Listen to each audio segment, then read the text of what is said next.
আসসালামু আলাইকুম, কেমন আছেন সবাই? আজকে রান্না বান্না বেগুন দিয়ে শুটকি,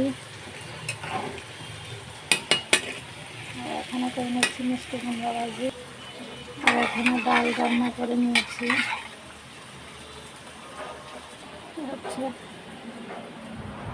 বাসার কাজকর্ম, তো এখন বাসাগুলো ঝাড়ু দিয়ে নেব, ঝাড়ু দেওয়া হয় নাই।